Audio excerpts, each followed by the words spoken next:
कैसे आप लोग? आज मैं डिस्कशन करने वाला हूँ इंडिया के एक सबसे पॉपुलर बैंक के बारे में, जिसका नाम है पीएनबी। देखिए, पीएनबी मैं पॉपुलर इसीलिए बता रहा हूँ क्योंकि अगर सबसे ज्यादा घोट घोटाला का कोई भी रीजन मिले, वो पीएनबी के ऊपर आपको देखने को मिलेगा।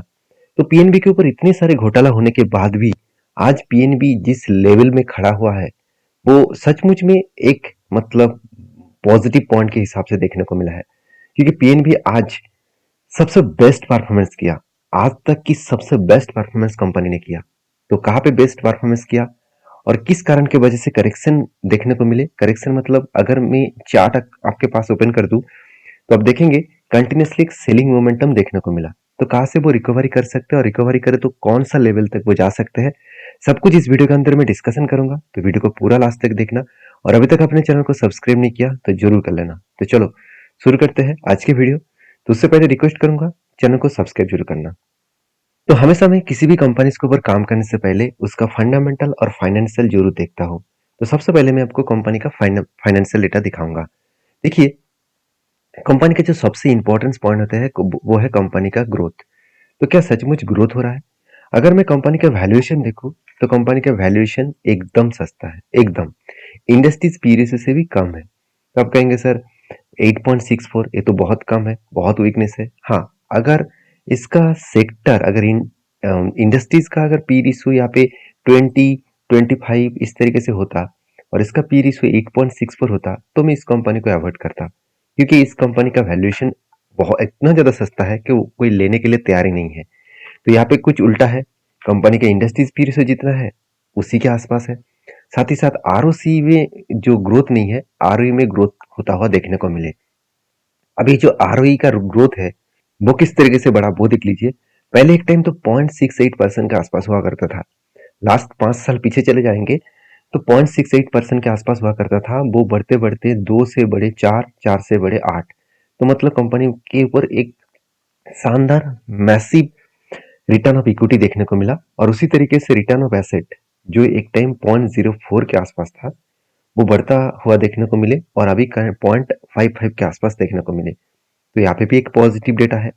साथ ही साथ अगर नेट एनपीए के बारे में बात करूं तो एनपीए के हिसाब से एक टाइम कंपनी का एनपीए 5.78% के आसपास था। आज एनपीए कितना है? 0.73 के आसपास देखने को मिले। मतलब जो नेट एनपीए है वो शानदार तरीके से यहाँ पे ग्रोथ होता देखने को मिले। तो 5.78 एनपीए मतलब सोचिए, 100 रुपये अगर मार्केट में कोई भी लोन कंपनी दे रहे थे उनमें से पांच मतलब 5.78 रुपीज कंपनी का लोन मार्केट से उठा नहीं पा रहा था। तो ये बहुत बड़ा खतरा था कंपनी के लिए। तो कंपनी ने कई हद तक खुद के एनपीए को कम किया और आज इसका एनपीए सबसे कम है, हिस्ट्री वाइज देखा जाए तो सबसे कम है। और साथ ही साथ कंपनी का सी ए आर परसेंटेज ये बहुत इंपॉर्टेंस है। सी आर परसेंटेज इंपॉर्टेंस इसलिए है क्योंकि आरबीआई के रूल्स के हिसाब से किसी भी बैंक के पास 11% से ज्यादा पैसा होना चाहिए। मतलब हाथ में हमेशा, ब्रांच में हमेशा 11% से ज्यादा होना चाहिए। क्योंकि कस्टमर जो पैसा डिपॉजिट किया सेविंग अकाउंट में, करेंट अकाउंट में, वो कभी ना कभी विड्रॉ कर सकते हैं। तो इसके लिए पैसा होना चाहिए। ऐसे नहीं कि आप जब भी कस्टमर आपके पास जाए और आप कह दे कि चलो पैसा नहीं है, तो ये कहने में बहुत ज्यादा दिक्कत हो जाएगा। तो इसलिए रूल्स वाइज 11% से ज्यादा होना चाहिए। तो यहाँ पे तो 15% के ऊपर है, 16% के आसपास है, ठीक ठाक है। तो पैग रेशियो भी बहुत शानदार है। अभी यहाँ पे वीकनेस पॉइंट एक है। वीकनेस पॉइंट क्या है? वो है कॉस्ट ऑफ लाइबिलिटी। पहले ये समझिए कॉस्ट ऑफ लाइबिलिटी होता क्या है। देखिए, कॉस्ट ऑफ लाइबिलिटी का मतलब होता है, मान के चलिए बैंक के पास कासा रेशियो से पैसा आया। कासा रेशियो मतलब सीए का मतलब है करेंट अकाउंट, एसए का मतलब सेविंग अकाउंट। मतलब करेंट और सेविंग अकाउंट में जो पैसा आया, बैंक को उसमें इंटरेस्ट देना पड़ेगा। मानता हूँ करंट के ऊपर पैसा इंटरेस्ट देना नहीं होगा, सेविंग के ऊपर तो इंटरेस्ट देना होगा। साथ ही साथ जो लोग एफडी किया उसके ऊपर भी इंटरेस्ट देना होगा। जो लोग इंश्योरेंस खरीदारी किए उसके ऊपर भी इंटरेस्ट देना होगा। तो ये जो इंटरेस्ट और मार्जिन है वो कितना देना होगा कंपनी को? वो है 4.7%। तो क्वेश्चन ये है कि इतना ज्यादा कॉस्ट ऑफ लायबिलिटी क्यों है? बाकी अगर मैं प्राइवेट बैंक को देखूं तो जहाँ पे 3.5 है, जहाँ पे 3.6 है, इस तरीके से डेटा देखने को मिल जाएगा। तो यहाँ पे कॉस्ट ऑफ लायबिलिटी इतना ज्यादा क्यों है? चलो वो भी मैं आपको दिखा देता हूँ। देखिए, कंपनी का कासा रेशियो का परसेंटेज कितना है?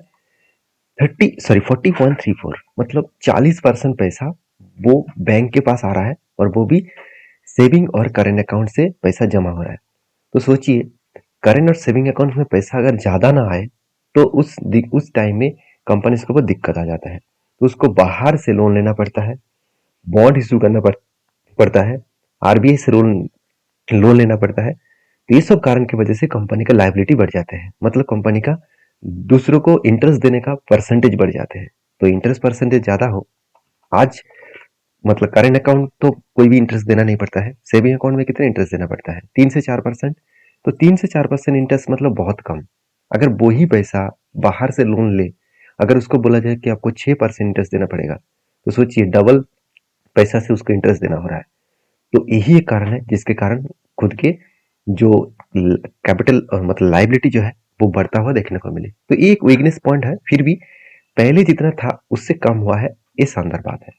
अभी सबसे इंपॉर्टेंट पॉइंट जो है, जिस पॉइंट को देखकर मैं हमेशा काम करता हूँ, वो है कंपनी का बैलेंस शीट, साथ ही साथ कंपनी का प्रॉफिट एंड लॉस। देखिए, कंपनी आज तक की सबसे हाईएस्ट सेल किया, इतना सेल्स आज तक कंपनी कभी नहीं किया। मतलब रेवेन्यू जो है वो अलग लेवल में रेवेन्यू क्रिएट किया। और इंटरेस्ट के बारे में बात करूँ, इंटरेस्ट भी बहुत शानदार है। आप देख सकते हैं, इंटरेस्ट भी मिटाया, एक्सपेंस बहुत कम किया, पिछले साल की तुलना से एक्सपेंस भी कम हुए। उसके साथ साथ कंपनी का नेट प्रॉफिट देख लीजिए, सिर्फ 2000 करोड़ से सीधा सीधा 4500 करोड़, जो आज तक की सबसे हाईएस्ट प्रॉफिट है। तो सोचिए, जिस कंपनी का सबसे हाईएस्ट प्रॉफिट है और उस कंपनी के ऊपर करंटली क्या सिचुएशन हो सकता है। अगर मैं प्रॉफिट एंड लॉस के बारे में बात करूँ तो यहाँ पे भी देखिए, सेल्स ग्रोथ सबसे हाईएस्ट है एंड प्रॉफिट ग्रोथ भी सबसे हाईएस्ट है। और मजेदार बात क्या है आप जानते हैं? मजेदार बात यही है कि सेक्टर के अगर मैं पूरा डिटेल्स की हिस्ट्री चेक करूँ तो देखिए, जो एवरेज निकल कर आ रहा है सेल्स का growth same to same level में है पंजाब नेशनल बैंक का। और प्रॉफिट का जो ग्रोथ है अगर उसको चेक करूं तो इस सेक्टर में किसी के पास इतना प्रॉफिट हुआ नहीं। देखिए, state bank of India, bank of Baroda, Indian overseas bank, साथ ही साथ Canada bank, union bank, IndusInd bank, Indian bank, ये सारे जो पीएसयू बैंक है उनमें से किसी भी बैंक ने इतना प्रॉफिट जनरेट नहीं कर पाया, event state bank of India including. तो देखिए, सिर्फ पंजाब बैंक ही कितना शानदार परफॉर्मेंस किया। तो ये सारे पॉइंट्स आपको एक पॉजिटिव मोमेंटम देता है। अभी चलो कंपनीज के ऊपर मेन मुद्दे पे चले जाते हैं। मेन मुद्दा क्या है? देखिए, कंपनीज के ऊपर लोन क्या बढ़ता हुआ देखने को मिले? बिल्कुल। जो पिछली बार कंपनी का 13,60,000 करोड़ का लोन था, इस बार वो 14,50,50,000 करोड़ के आसपास लोन हो चुके हैं। अराउंड 1.5 लाख करोड़ के आसपास लोन इस बार एक्स्ट्रा लिया गया। मतलब कंपनी ज्यादा लोन ले रहा है, मतलब ज्यादा दूसरों को वो लोन दे रहा है, खुद ज्यादा लोन ले रहा है, इसीलिए वो दूसरों को ज्यादा लोन दे पाएंगे। उसी के साथ साथ इन्वेस्टर के देखूं तो देखिए, सरकारी कंपनी होने के नाते जिस टाइम में एफआईएस के पास 1-2% का होल्डिंग था, आज एफआईएस खुद दबाकर माल उठा लिया, 5.5% से सीधा सीधा 8.5% के आसपास। और डीएस के पास भी देखिए 10.5% से 11.5%। और पब्लिक ने कुछ माल बेचा, तो इतना माल कहाँ से आया? प्रोमोटर ने कुछ क्वांटिटी बेचा। तो अच्छी बात है कि सरकारी बैंक में, मतलब सरकारी बैंक हो और प्राइवेट बैंक हो, बैंकिंग के रूल्स वाइज प्रोमोटर के पास ज्यादा होल्डिंग नहीं होना चाहिए। यहाँ पे ज्यादा होल्डिंग्स है तो ये दिक्कत वाला बात है। तो उस जगह पे आपको एफआईएस और डीएस के हिसाब से बात करूँ तो यहाँ पे आपको अच्छा खासा इन्वेस्टमेंट देखने को मिलेगा। तो सारे पॉइंट के हिसाब से मैं इस कंपनी के ऊपर पॉजिटिव हूँ। तो कहाँ पे पॉजिटिव हूँ, चलो अभी चार्ट में आपको दिखा देता हूँ। अगर चार्ट के बारे में बात करूँ, देखिए कंटिन्यूसली एक सेलिंग होने के बाद कंपनी नीचे भी आए। अगर मैं आरएसआई रूल्स के हिसाब से बात करूँ तो आरएसआई रूल्स के हिसाब से देखिए कंपनी के ऊपर क्या कहाँ पे स्ट्रेटजीज बने। तो देखिए, आरएसआई रूल्स के हिसाब से 200 डेज मूविंग एवरेज के नीचे कैंडल बंद होना चाहिए, मतलब नीचे क्लोजिंग होना चाहिए। तो ऑब्वियसली सारे कैंडल नीचे क्लोजिंग है। और उसी टाइम आरएसआई का जो लाइंस है वो लाइंस कहाँ पे आया, देखा जाए तो आरएसआई के जो लाइंस है वो 30 के आसपास आया। मतलब 30 के आसपास आरएसआई का लाइन टच किया। तो यहाँ पे देखिए, पंजाब नेशनल बैंक नीचे भी आए और साथ ही साथ आरएसआई भी 30 के नीचे आया। और उसके बाद आरएसआई भी ऊपर जा रहा है और इसका चार्ट भी ऊपर जा रहा है। तो सीधा सीधा कहूँ कि इस कैंडल में कंपनी के ऊपर एक पोजीशन क्रिएट किया और उसके बाद कंपनी धीरे धीरे करके ऊपर गया। तो करंटली जो सिचुएशन है, अगर सिचुएशन हिसाब से बात करूँ तो करंटली भी अभी तक देखा जाए तो 14 से 15% का कंपनी जम दिखा चुके हैं, और वो भी 48 डेज में। मतलब सिर्फ 1.5 मंथ भी नहीं हुआ और 14 से 15% कंपनी जम दिखा चुके हैं। तो इसका जम कहाँ तक खत्म होगा? अगर इस पोजीशन को मैं कंटिन्यू करूँ तो कहाँ तक करूँगा, जब आरएसआई इस 70 लाइन को टच करेगा तब मैं इस कंपनी के ऊपर यहाँ पे पोजीशन को कट आउट कर दूंगा। तो आप कहेंगे सर आप अभी बता रहे हैं, तो पहले अगर बता देते तो हम भी इसके ऊपर रिसर्च कर पाते। हाँ बिल्कुल, मैंने पहले भी वीडियो बना के दिया था, अगर आपने नहीं देखा तो जाकर देख लीजिए। हाँ, तब आरएसआई बना नहीं था, तो जब करेक्शन हो रहा था तब आरएसआई जब नीचे आ रहा था तब मैंने आपको वीडियो बनाकर शेयर किया था। आप मेरा प्रीवियस वीडियो को देखकर देख सकते हैं। तो लोग सोच रहे हैं कि चलो इस स्ट्रेटेजीज के बाद और कोई स्ट्रेटेजीज बना नहीं, तो मेरा मेनली जो स्ट्रेटेजीज बना चलो वो मैं आपके साथ शेयर कर रहा हूँ। तो अगर मैं वो स्ट्रेटेजीज आपके साथ शेयर करूँ, कुछ इस तरीके से स्ट्रेटेजीज बने, ध्यान से देखना। जो पैटर्न्स कुछ इस तरीके से बने, मैंने यहाँ पे एक लाइन ड्रॉ किया और लाइन के अकॉर्डिंग यहाँ पे टॉप किया, यहाँ पे टॉप किया, यहाँ पे 2 बार टॉप किया। तो इस तरीके से टॉप कर होने के कारण जो पैटर्न स्केड हुआ इसको कहा जाता है शोल्डर, उसके बाद बिग हेड, उसके बाद शोल्डर। मतलब इसको कहा जाता है इस तरीके से पैटर्न्स को shoulder cum head cum shoulder, और इस पैटर्न्स को कहा जाता है reversal head and shoulder pattern. तो reversal head and shoulder patterns, तो जिस पैटर्न्स के कारण मुझे एक शानदार ब्रेकआउट लेवल देखने को मिला था। आप देख सकते हैं यहाँ पे शानदार एक ब्रेकआउट लेवल मिला और उसके ब्रेकआउट कंफर्मेशन लेवल पे यहाँ पे मिला था, और वॉल्यूम भी उस टाइम बहुत शानदार था। तो ऊपर तो गया, ऊपर जाने के बाद जब मार्केट में करेक्शन आया तो यहाँ पे भी करेक्शन हुआ। अभी देखिए कंपनी धीरे धीरे करके वो ही लेवल को रिटेस्ट करने के बाद भी ऊपर जा रहा है। तो अगर ऊपर गए तो मैं कौन सा लेवल तक इसको कंटिन्यू करना चाहूंगा। तो सबसे पहले मैं बता दूं, इस तरीके से सिचुएशन के बेसिस में मैं हमेशा फॉलो करता हूँ जो कप बना होता है उस कप का रेंज को मैं मार्किंग कर लेता हूँ। तो कप का रेंज को अगर मार्किंग करूँ तो टोटल जो रेंज निकल कर है करीबन कुछ इस तरीके से, और इसको मैं ऊपर बिठा दूंगा। तो ऊपर बिठाने से मुझे टोटल रेंज मिल चुके हैं, 171 का रेंज मुझे मिल चुके हैं। तो ये रेंज में कोई आपको रिकमेंडेशन नहीं कर रहा हूँ, मैं आपको समझाने का कोशिश कर रहा हूँ कि इस तरीके से स्ट्रेटेजीज को आप स्टडी करिए, तभी आपको पता चलेगा इस तरीके से स्ट्रेटेजीज में दम कितना है।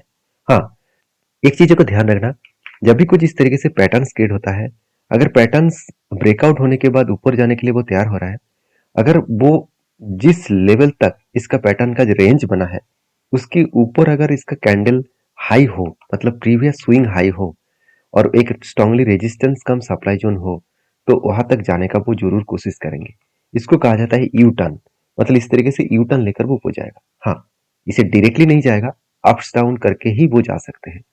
तो आप जरूर इस कंपनी के ऊपर स्टडी करिए। मेरा जितने सारे स्ट्रेटेजीज है वो मैंने आपके साथ शेयर किया हूँ, पूरा का पूरा सिखाने के लिए किया हूँ। तो प्लीज इसको ब्लाइंडली फॉलो मत करिए, आप सीख कर समझ कर काम करिए। और मेरे तरफ से कोई भी रिकमेंडेशन नहीं है किसी भी कंपनी के ऊपर, तो प्लीज एक बार स्टडी करके तभी काम करना। तो मिलते हैं नेक्स्ट वीडियो में, तब तक के लिए धन्यवाद।